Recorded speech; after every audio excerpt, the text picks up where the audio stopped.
शुरुआत करते हैं। सभी मेहमान हमारे साथ जुड़ गए हैं। प्रेम शुक्ला जी, राष्ट्रीय प्रवक्ता बीजेपी के, हमारे साथ जुड़ गए हैं। सांसद और प्रवक्ता शिवसेना की तरफ से हमारे साथ प्रियंका चतुर्वेदी जुड़ गई हैं। विद्या चव्हाण जो कि प्रवक्ता है एनसीपी की, कांग्रेस पार्टी की तरफ से चरण सिंह सापरा साहब जुड़ गए हैं। विपक्ष के तीनों, विपक्ष क्या, केंद्र में विपक्ष, लेकिन महाराष्ट्र सरकार में महाराष्ट्र विकास अघाड़ी के तीनों ही पार्टियों के नेता यहाँ पर मौजूद है। प्रेम शुक्ला जी, न सिर्फ ये लोग आपसी फूट इनमें डालने की एक कोशिश के तौर पर देख रहे हैं इसे प्रेम शुक्ला जी, बल्कि ये भी मान रहे हैं कि सरकार एनफोर्समेंट डायरेक्टरेट को एक टूल की तरह इस्तेमाल कर रही है। लेकिन इससे पहले कि मैं आपका जवाब इस पर लूं, प्रियंका जी, मामला गंभीर है। मामला दाऊद इब्राहिम, सबसे बड़े आतंकी हिंदुस्तान के नजरिए से, जो इस वक्त भी मुंह चढ़ा रहा है हिंदुस्तान को, उसकी जमीन की डीलिंग का है। ऐसे में क्या बिना जांच की प्रक्रिया और अदालतों तक मामला जाए हुए सीधे नवाब मलिक को डिफेंड करना गलत नहीं होगा? क्या आपको नहीं लगता है कि अगर आरोपों में दम है तो सजा मिलनी चाहिए, आरोप बेबुनियाद है तो अदालतें साबित करेंगी इसे? प्रियंका जी, सबसे पहले मैं कहना चाहूंगी, दाऊद अब तक अपनी जगह पर क्यों बैठा हुआ है? 56 इंच का सीना 2014 में उनको खदेड़ कर लाने वाला था महाराष्ट्र, मुंबई और सारे न्याय प्रणाली का इस्तेमाल कर क्या हुआ? दाऊद आज तक क्यों नहीं आ पाया? अब रही बात दाऊद का इस्तेमाल करने की, अब देखिए दाऊद हो, पाकिस्तान हो, ईडी हो, आईटी हो, सीबीआई हो, नारकोटिक्स ब्यूरो हो, सबका इस्तेमाल तो महाराष्ट्र में कर चुके हैं। सीबीआई का इस्तेमाल किया सुशांत सिंह राजपूत के केस में, जब बिहार में चुनाव आ रहा था। मैं आपके माध्यम से पूछना चाहूंगी भारतीय जनता पार्टी के प्रवक्ता को कि क्या हुआ इस इन्वेस्टिगेशन का? भाई साहब, क्या हुआ? अब आते हैं हम नारकोटिक्स ब्यूरो पे। ड्रग केस आया, टनों अरबों रुपए के टन ड्रग्स के पाए गए गुजरात पोर्ट पर। आज तक एनसीबी ने उस पर इन्वेस्टिगेशन नहीं किया। 5 ग्राम के कोकीन पे इन्वेस्टिगेशन जारी किया, मुंह की खाई। एनसीबी को बाकायदा एक्सपोज किया, महाराष्ट्र सरकार ने किया। अब आते हैं ईडी संजय राउत जी ने चेयरमैन को लिखा हुआ है राज्यसभा के, और उन्होंने बाकायदा प्रेस कॉन्फ्रेंस में कहा किस तरीके से सेंट्रल गवर्नमेंट ने दबाव डाला था कि ये सरकार तोड़ो और हमारे साथ सरकार बनाओ, अगर आपने नहीं किया तो हम सेंट्रल एजेंसीज का इस्तेमाल करेंगे। और ईडी के नोटिस आने लग गए। अब ईडी के नोटिस, बगैर ईडी के नोटिस आए, आज नवाब मलिक सिटिंग मिनिस्टर को आप हवालत में ले लेते हैं और बगैर उनसे को नोटिस दिए। और तो ये सवाल पूछना लाजमी होगा कि कब तक आप लोग इन एजेंसीज का मिसयूज करेंगे? जब यूपी में आपके मैं कहती हूँ चुनावों में जब आपने जनता सवाल पूछने लगती है, युवा खड़े होकर रैलीज में जॉब्स की पूछने लगते हैं, आप लोग ऐसी चीजों को खदेड़ लाते हैं। और रही बात दाऊद की, ये प्रॉपर्टी जो खरीदी है black and white legal paper पे खरीदी है, कहीं भी आपको इसमें दाऊद का नाम दिखा है? क्या ये प्रॉपर्टी सीज थी सरकार से? क्या ये प्रॉपर्टी को सीज करके रखा था? सो ये सारे लगाना सालों से शरद पवार जी के ऊपर लगाए गए, नवाब मलिक पे लगाए गए, without a shred of evidence. और देखना, सीबीआई मुंह की खा चुकी है, एनसीबी खा चुकी है, अब ईडी की बारी है। महाराष्ट्र सरकार केंद्र सरकार के सामने झुकेगी नहीं और इन सारी एजेंसीज को एक्सपोज करेगी, और जिस तरीके से उनका मिसयूज हो रहा है भारतीय जनता पार्टी को एक्सपोज करेगी। ठीक है प्रेम शुक्ला जी, जवाब दीजिए उनकी बातों का। वो सीधा पूछ रहे हैं कि दाऊद इब्राहिम का इसमें नाम कहाँ है। दूसरी तरफ, क्या एनसीबी के जोनल डायरेक्टर समीर वानखड़े के खिलाफ मोर्चा खोलना भारी पड़ा नवाब मलिक को? तीसरी बात, आप महाराष्ट्र, जो आरोप सीधा लग रहा है वो ये कि आप महाराष्ट्र विकास अघाड़ी सरकार को गिराना चाहते हैं महाराष्ट्र में। तीनों पर आपका जवाब। महाराष्ट्र विकास अघाड़ी वाले हर बात पर गिरने की इतनी अपेक्षा क्यों करते थे? भयभीत क्यों रहते हैं? आपको विधानसभा में जब बहुमत प्राप्त है तो इतने भयाकुल क्यों है? इतने व्याकुल रहने की कोई आवश्यकता नहीं, आप सरकार चलाइए ना। लेकिन सरकार के मंत्री अगर दाऊद इब्राहिम गिरोह के साथ और शाह वली खान बम कांड में कन्विक्ट है, और बम कांड के कन्विक्ट की संपत्ति जब्त करना, ये क्या 2007 में कांग्रेस सरकार का दायित्व तो नहीं था? ये दायित्व का निर्वाह किसने नहीं किया? आपकी पूर्ववर्ती पार्टी ने नहीं किया। जो बहन जी बोल रही हैं, इन बहन जी की जो पूर्ववर्ती पार्टी थी कांग्रेस, उस कांग्रेस का ही शासन था ना 2007 में महाराष्ट्र में, और उसका दायित्व नहीं था क्या? वो क्यों नहीं उसका निर्वाह किया? और दाऊद इब्राहिम को 1993 से लेकर बमकांड के बाद 2014 तक कितनी बार लाने का प्रयास किया आपने? बताइए जरा। तब दाऊद इब्राहिम कौन लगता था आपका? क्यों नहीं ले आया? और हसन अली के कहने पर जो दाऊद इब्राहिम का गुर्गा था, उसके कहने पर आप जो है मुंबई का पुलिस कमिश्नर हसन गफूर को अपॉइंट करते थे। ये सत्य तो सबके सामने उद्घाटित हो चुका है। अंजना जी, मुझे मेरी बात पूरी करने दी जाए। ये जो भारतीय जनता मुझे मेरी बात पूरी करने दी जाए। ठीक है, इसी का जवाब दे रही है। मुझे मेरी बात पूरी करने दी जाए। मैं किसी के बीच में नहीं बोलता हूँ। अच्छा ठीक है, पूरी कर लीजिए। एक सेकंड प्रियंका जी, आपसे रिक्वेस्ट कर रही हूँ, वो बात पूरी कर ले। मुझे मेरी बात पूरी करने दी जाए। प्रियंका जी, मैं फौरन आपसे जवाब लूंगी, एक बार प्रेम की बात पूरी कर लें प्लीज। मैम बोलिए, पूरी कीजिए। देखिए, ये व्यग्रता बता रही है कि संकट है। कर लीजिए। शाह अली खान के बारे में सारे, और इकबाल कास्कर जो दाऊद इब्राहिम का भाई, उसका स्टेटमेंट है, सारे प्रमाण है। प्रमाण आने के बाद, चूंकि वो महाराष्ट्र विकास आघाड़ी का मंत्री है, चूंकि उनकी सरकार गिरने के कगार पर रोज खड़ी रहती है, इसलिए जो है नवाब मलिक जो है औने पौने दाम पर भंगार के भाव में जमीन खरीद ले, उसका ईडी के पास प्रमाण हो, ईडी प्रमाण के बाद उनसे पूछताछ करे और उनको गिरफ्तारी के सबका सबूत मिले, तो गिरफ्तार नहीं करना चाहिए क्योंकि महाराष्ट्र विकास आघाड़ी के हो, क्योंकि शिवसेना अब दाऊद इब्राहिम की आरती गाने लगी है। जो कल तक दाऊद इब्राहिम से लड़ने का जो है हुंकार भरा करते थे, शिवसेना प्रमुख तो 1993 में इन्हीं नवाब मलिक को कह रहे थे कि बमकांड वालों का साथी है, दंगे में इसका संलिप्तता है। सामना आपका अखबार तब था कि नहीं था, और सामना में बारंबार छपा था कि नहीं छपा था, और जब सामना बारंबार उसको दाऊद इब्राहिम का साथी कह रहा था, तो क्या दाऊद इब्राहिम जैसे संगीन मामले में भी, ठीक है ठीक है, इसी का जवाब ले रही हूँ प्रियंका जी से, ठीक है, क्या दाऊद इब्राहिम जैसे जुड़े हुए संगीन मामले में भी शिवसेना सुस्त पड़ के डिफेंड करने के लिए उतर रही है क्योंकि सरकार को बचाना है? सीधा सवाल है आपसे प्रियंका जी। सरकार को बचाना है। 3 साल से यही राग अलाप रहे हैं कि सरकार गिरने वाली है, सरकार गिरने वाली है। हमें क्या सरकार बचाने, हमारी सरकार अच्छे से चल रही है। इन लोगों के हिसाब से नहीं चलेगी। ये जो दम भरते रहते हैं यहाँ पे आकर टीवी चैनल पे जोर जोर से चीख रहे हैं, चिल्ला रहे हैं। मैं वैसे इनका जवाब तो देना नहीं चाहूंगी, इस प्रवक्ता से तो मैं मुंह भी नहीं लगती हूँ, पर आपने के चैनल ने बताया नहीं था ये प्रवक्ता आ रहे हैं, पर मैं जवाब जरूर देना चाहूंगी। शिवसेना तो अभी भी कह रही है कि केंद्र में शिवसेना अभी भी पूछ रही है वही सवाल। 2014 में 56 इंच के सीने ने एक वादा किया था। वो 56 इंच की छाती ने ये दावा ठोक कर कहा था कि वो दाऊद को खदेड़ कर वहां से लेकर आएंगे पाकिस्तान से। ये तो जाकर बिरयानी और शॉल साड़ी बांटने लग गए, वहां पर जाकर अनइनवाइटेड पहुंचने लग गए, पप्पियां झप्पियां करने लग गए। कहां गई दाऊद की मांग? क्यों नहीं आया दाऊद वापस? हम तो आज भी सामना में लिखेंगे, दाऊद को वापस लाओ इस देश में। ऐसे आतंकी सोच वाले जिन्होंने मुंबई में आतंक मचाया, उसको वापस इस देश में लाओ। क्या कर रहे हैं नरेंद्र मोदी जी? क्या बड़ी बड़ी बातें आकर करते हैं आप लोग, आकर टीवी चैनल्स पर चीख चीख कर बोलते हैं। मैं तो आपसे खुलेआम कह रही हूँ, चुनौती दे रही हूँ, आप लेकर आइए, हम सबसे पहले खड़े रहेंगे जूते मारने के लिए उसको। बताइए कब ला रहे हैं उसको वापस? अब रही बात दूसरी, ये कह रहे हैं कि हम लोग इन्वेस्टिगेशन नहीं होने दे रहे हैं, इन्वेस्टिगेशन में कोऑपरेशन नहीं मिल रहा है। ठीक है, बात पूरी कर लीजिए। हाँ, ईडी की तरफ फैक्ट्स, आप एविडेंस कौन सा आया है? एविडेंस एक सेल डीड का आया है, एक सेल डीड का आया है, राइट? तो उसमें आप कैसे आप लिंक्स ढूंढ रहे हैं कि इसमें हवाला हुआ है? पीएमएलए लगाकर, जो उनका दावा है, मैं एक लाइन में आपको पढ़ के सुना देती हूँ। पूर्व से जो आरोप लगा है, हसीना पारकर के करीबी सलीम पटेल के नवाब मलिक के साथ कारोबारी संबंध है। इन दोनों ने नवाब मलिक के रिश्तेदार की एक कंपनी सॉलिडस कंपनी को मुंबई के एलबीएस रोड पर मौजूद करोड़ों की जमीन कौड़ियों के दाम में बेची।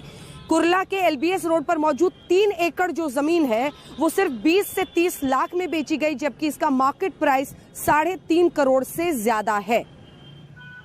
मैं फिर से रिपीट करूंगी, अब इस पर आपका जवाब। ये मैं बस एक ही बात रिपीट करूंगी, क्या वो लैंड सीज थी? क्या वो लैंड दाऊद की प्रॉपर्टी कही गई है, करार कही गई है कहीं? तो आज एक बायर जाकर कुछ खरीद लेता है और डिस्ट्रेस सेल आपने नहीं सुना है, मैंने नहीं सुना है।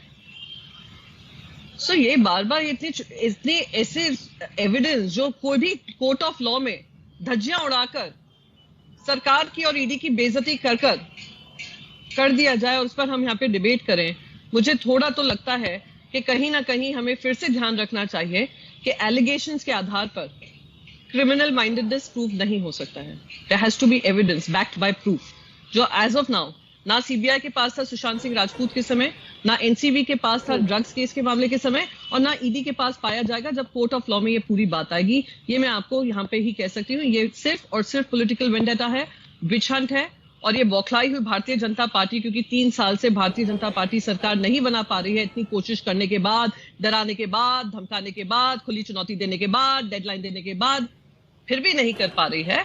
इसीलिए वो आकर टीवी चैनल्स पे चीख चिल्ला रही है। बस मैं यहीं पे बात खत्म करना चाहती हूँ। प्रेम शुक्ला जी इसका जवाब दीजिए। वो कह रहे हैं पॉलिटिकल, जानबूझ के राजनीतिक रूप से आप घेरने की कोशिश करें। ना सुशांत सिंह राजपूत में कुछ भी साबित हो पाया, ना ड्रग्स के केस में लॉजिकल कंक्लूजन तक आप पहुंचे। इतने लोगों को बुला बुलाकर उनको सवाल जवाब किए जा रहे थे, लेकिन आज क्या हुआ सर? क्या सामने आया इन केसेस में? वैसा ही कुछ ये भी मामला है, ये उनका आरोप। देखिए, दाऊद इब्राहिम को लाने के लिए बार बार मांग करने वाली ये भूल जा रही है कि दाऊद इब्राहिम को पाला किसने, पोसा किसने। मैंने पूछा कि हसन अली को, जो हसन अली कहने पर जो है कमिश्नर कौन अपॉइंट करता था, तो उसका इनके पास जवाब नहीं है। अरे अभी दाऊद के गुर्गे को पकड़ लिया है तो संजय राउत से लेके ये बहन जी तक चीख चिल्ला रही है। इनका चीखना चिल्लाना चालू रहा है। व्यग्रता चीख में रहा था कि चीख ये रही थी, सबने देखा। अभी जो टेलीविजन का दर्शक देख रहा होगा उसको पता होगा कि बौखलाहट जो है शिवसेना, दाऊद इब्राहिम आईएसआई का एजेंट, मुंबई के सैकड़ों लोगों की हत्या करने वाला हत्यारा, उसमें से अधिकांश तो मराठी लोग ही मरे थे। उन मराठियों के हत्यारों को पालने पोसने वाले, उनसे कारोबार करने वाले पर एक कार्रवाई हो गई तो मातोश्री से लेकर मंत्रालय तक ये इस तरह से छाती कूटते हुए टहल रहे हैं। दाऊद के सारे गुर्गों को पकड़ा, दाऊद का धंधा बंद कर दिया है जी। दाऊद का धंधा अब हिंदुस्तान में नहीं चलता। पहले वाले केसेस में जो मैंने आपसे सवाल किया सर, सुशांत सिंह राजपूत के केस में, सुशांत सिंह राजपूत के केस में जी सर, जी सर, जी सुशांत सिंह राजपूत के केस में हत्या का मामला बन रहा था, फिर ड्रग्स से जोड़ा गया। ड्रग्स में कितने लोगों को बॉलीवुड स्टार्स यहाँ के वहाँ के व्हाट्सएप ये वो, क्या हुआ सर इन केसेस में? सबके केस की जांच चल रही है। बहुत सारी केस में चार्जशीट फाइल हुई है। जरा प्रियंका चतुर्वेदी जी जो है, जरा जाकर चार्जशीट पढ़कर आया करें। थोड़ा पढ़ने लिखने की भी आवश्यकता होती है। चैनल पर जोर जोर से चिल्लाने से कुछ नहीं होता है जी। उसके मामले में कई बता दीजिए ना क्या है चार्जशीट में, क्या साबित हो पाया? चार्जशीट आई है, क्षितिज प्रसाद के मामले में चार्जशीट आई है। जो ड्रग्स लेने वाले बहुत सारे लोगों को पकड़ा गया है। अब जिसको ड्रग्स के साथ पकड़ा जाए वो चूंकि शिवसेना से कनेक्टेड है, आदित्य ठाकरे का मित्र है, इसलिए उसको छोड़ दिया जाए। ये इंडियन पीनल कोड का और जो है अब ये चिल्ला रहे हैं। देखिए इनकी बौखलाहट आ रही है, इनकी व्यग्रता, प्रियंका जी जवाब देंगे। पड़ जाएगा कुछ देर में आप सब अभद्रता करेंगे। वो चिल्ला नहीं रहे, वो जवाब दे रही हैं, वो जवाब दे रही हैं क्योंकि मैं उनको कह रही हूँ। ठीक है प्रेम जी, बारी बारी से प्लीज सर। देखिए सम्मानजनक बहस होनी चाहिए, एक साथ नहीं। आपने अपनी बात कह दी, अब जवाब सुनिए, अब जवाब सुनिए। अब प्रियंका जी जवाब दे रही है। प्लीज प्रेम जी प्लीज, देखिए इस तरह से पर्सनली मत अटैक कीजिए एक दूसरे को प्लीज। मिस्टर शुक्ला, प्रियंका जी अब जवाब दीजिए, आवाज नीचे करिए। अब प्रियंका जी जवाब देंगे, ठीक है। अब आप सुनिए प्रेम शुक्ला जी, ऐसे बौखलाहट से भरे लोगों से मैं सवाल नहीं करना चाहूंगी। इतने बदतमीज आदमी से मैं सवाल जवाब नहीं करना चाहूंगी। कहते हैं पढ़ लिख कर आया करिए। चार्जशीट पढ़ लिख कर अगर आए होते तो चार्जशीट के जो गिल्टी पाए गए हैं बता दें, मुझे सीबीआई इन्वेस्टिगेशन रिपोर्ट बता दें। बदतमीजी आकर करते हैं टेलीविजन चैनल्स पे, किसी पे भी बयानबाजी कर देते हैं। ऐसे लोगों को आप लोग चैनल पे क्यों बिठाते हैं? मुझे I am sorry but I have to say this, क्यों बिठाते हैं मुझे समझ में नहीं आता। इन्होंने किसी का भी नाम ले लिया। राष्ट्रीय प्रवक्ता है मैडम वो बीजेपी के, तो जो पार्टी डिसाइड करती है वही हमें उन्हीं के साथ बहस करनी पड़ती है। तो हर कोई बोल रहा है, आप भी अपनी बात कीजिए, अपने पक्ष में अपनी बात कीजिए। आप अपने चैनल की इज्जत को समझे। अंजना जी, ऐसा है बीजेपी कुछ भी डिसाइड कर सकती है, पर अपनी चैनल की इज्जत तो आप लोगों के हवाले है, जर्नलिज्म आप लोगों के हवाले है। टेलीविजन चैनल पे आकर ये किसी का भी नाम बरगला देंगे, बौखलाहट से भरे आकर बकवास कर जाएंगे, मैं चुप से सुनती रहूं। ठीक है, अब विषय पर वापस आइए, विषय पर वापस आइए, विषय पर वापस आइए, विषय पर वापस आइए प्लीज। आप लोग अपनी अपनी बारे में बोलिए, विषय पर ही सीमित। गोली खाकर मुझे कहेंगे और भाषा आपकी ना महिलाओं जरा भाषा सीख कर आइए। Mister Shukla please sir, please sir. हाँ मैं आप नहीं, मिस्टर चतुर्वेदी को भी जरा सिखाइए भाषा। अंजना जी मिस्टर शुक्ला जरा सिखाइए किस तरह की भाषा का प्रयोग कर रही है, इनके मुंह नहीं लगती। बिल्कुल प्रियंका जी देखिए मुद्दे पर रहिए, मुद्दे पर रहिए। ये फैसला हम लेते हैं, कौन आएगा नहीं आएगा ये अलग बात है। मैं सवाल आपसे इस मुद्दे पर इसलिए पूछ रही हूँ क्योंकि ईडी ने जिस तरह से इस केस में अगर मामला प्रूव नहीं हो पाएगा, साबित नहीं हो पाएगा, तो उन्हें कोर्ट से रिमांड नहीं मिलेगी, उन्हें कोर्ट से रिमांड नहीं मिलेगी ना Priyanka ji. Ultimately please mister Shukla, mister Chaturvedi please, ultimately उन्हें रिमांड नहीं मिलेगी। ईडी अगर पुख्ता तौर पर अपनी बात को कोर्ट में नहीं रख पाएगी तो जो रिमांड वो मांग रहे हैं वो उनको अदालत से नहीं मिलेगी, मामला वहीं पर रफा दफा हो जाएगा। प्रियंका जी, नहीं, आप मुझे ये बताइए, मामला रफा दफा तो होना ही है, पर इस तरीके से अनडेमोक्रेटिक, अनकॉन्स्टिट्यूशनल मैनर में, किसी को आप अरेस्ट कर लेंगे, एक सिटिंग मिनिस्टर को आप अरेस्ट कर लेंगे, आप स्टेट गवर्नमेंट को कॉन्फिडेंस में भी नहीं लेंगे। ये कौन सा नया इन्वेस्टिगेशन के दायरे शुरू है, नए पैमाने बनाए गए हैं। तो बस आपसे एक अजय मिश्रा तेली है जहाँ पे यूपी पुलिस की एसआईटी रिपोर्ट उनको गिल्टी पाती है, उनके बेटे को, वो बेटे को बेल मिल जाती है, ये मंत्री पद पे बने रहते हैं, उनका बचाव करने को पूरी केंद्र सरकार लगी रहती है। और यहाँ पर आकर इन्वेस्टिगेशन की बात कर रहे हैं। इस्तीफे की मांग कर ले। ईडी तो इतनी बार एक्सपोज कर चुके हैं किस तरीके से सरकार चल रही है। आपकी महाराष्ट्र पुलिस अर्नब गोस्वामी अंजना जी, मैं इस डिबेट से I will want to excuse आपकी कांग्रेस के साथ सरकार है, ठीक है, एक बार प्रियंका जी के साथ मुझे दिखाइए। आपकी कांग्रेस के साथ यहाँ पर सरकार है, प्रियंका जी के साथ मुझे दिखाइए प्लीज, लगातार सबकी आवाज मत रखिए। प्रियंका जी, महाराष्ट्र विकास अघाड़ी सरकार में कांग्रेस भी शामिल है। ऑन रिकॉर्ड अखिलेश यादव कहते हैं डिस्प्रोपोर्शनेट एसेट्स केस में कांग्रेस पार्टी की सरकार ने मेरे पिता को फंसाया आय से अधिक संपत्ति के मामले में, तो और उस कांग्रेस के साथ आप लोगों की सरकार चल रही है। तो ये तमाम एजेंसीज का दुरुपयोग या फिर उपयोग तो एक संयोग नहीं है, सभी का ये प्रयोग है। आप देखिए प्रियंका जी, आप कांग्रेस के जमाने की बात कर सकती हैं। कांग्रेस के जमाने में सुप्रीम कोर्ट ने भी केस पैरेट सीबीआई को कहा था, जिसका हवाला आप सबने दिया था, टेलीविजन चैनल्स पे भी डिस्कशन हुआ था। भारतीय जनता पार्टी ने 2014 का अपना पूरा कैंपेन बनाया था।